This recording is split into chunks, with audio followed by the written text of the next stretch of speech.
Xaricilər bizim haqqımızda nə fikirləşirlər? Xaricilərin gözü ilə, başqa cəmiyyətdən, mədəniyyətdən olan birisinin gözü ilə biz necə görsənirik?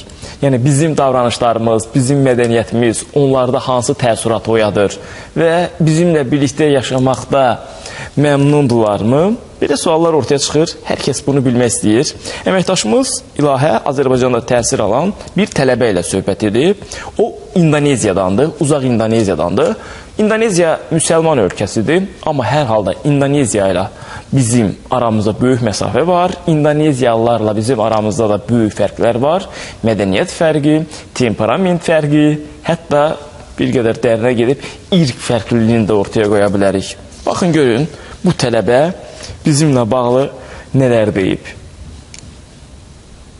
Şəhərə çıxanda mənə qəribə baxırlar. Burada insanlar məni gördükdə elə bilir ki, mən Pakistanlı və ya Hindistanlıyam. Kiməsə deyəndə ki, mən hardan gəlmişəm, o zaman mənə daha da heyrətlə baxırlar. Sanki başqa planetdən gəlmiş kimi.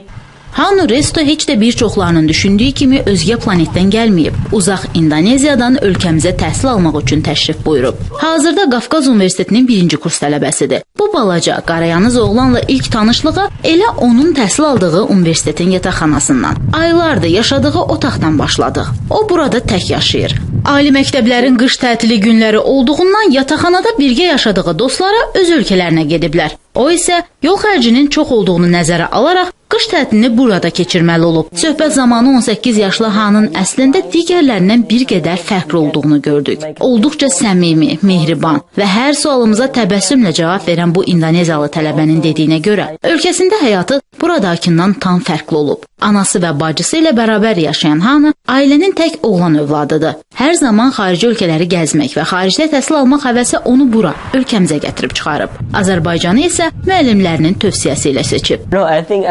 Buranın təhsilini çox bəyənirəm. Bizim ölkədəki təhsildən tam fərqlidir. İxtisas seçimi zamanı qrupların ayrı-ayrılıqda olması mənim seçimimi asanlaşdırdı. Hesab edirəm ki, bəli, bu daha mükəmməl qaydadır. Burada mən ingilis dili və ədəbiyyatı ixtisasına qəbul olunmuşam. Əslində mən özüm istəyirdim ki, xarici dövlətlərdən birində təhsil alım. Türkiyə və ya Avropa dövlətlərindən biri ola bilərdi. Ancaq müəllimlərimin tövsiyəsindən sonra Azərbaycanı seçdim. Beləcə mən oxumaq üçün sizin ölkənizə gəldim. İstirahət günlərində Hanın ən çox sevdiyi məşğuliyyət dostları ilə paytaxtımızı gəzməyə çıxmasıdır. Deyir, Bakı gözəl şəhərdir. Bulvarda dayanıb saatlarla Xəzər dənizinə baxmaq isə ona xüsusi zövq verir. Bakıda məni təəccübləndirən mənzərələr çoxdur. Eyni zamanda mədəniyyətlərimizin bir-birinə uyğun gəlməməsi məni çox təəccübləndirdi. Misal olaraq deyim ki, bizdə sol əli ilə qarşıdakı insana heç nə verməzlər. Hətta bu ayıb sayılır. Amma sizdə bunun fərqi yoxdur. Mən ilk gəldiyim zaman insanların mehriban və gülərüz olduğunu gördüm. Amma buranın insanlarının əsəbləşəndə səslərini ucaltmasını heç cür anlaya bilmirəm. İndoneziyalılar sakit təbiətlidir. Onlar hirslənəndə belə sakit danışırlar. Amma burada insanlar tam fərqlidirlər. İlk günlər mən buna alışa bilmirdim. Müsahibimi təəccübləndirən təkcə bu deyil, o həm də soyuq hava ilə mübarizə aparmaqdan artıq bir növ yorulub. İlk gəldiyi günlər havanın soyuq olması hətta onun səhhətində ciddi problemlər də yaradıb. Bəzən saatlarla, hətta günlərlə çölə çıxmamağının səbəbini də elə küləkli, şaxtalı hava ilə əlaqələndirir. İndoneziyada isti havalar, nazik və rahat geyim tərzi və ən əsası doğmalarının yanı indi onun üçün əsl cənnət kimi görünür.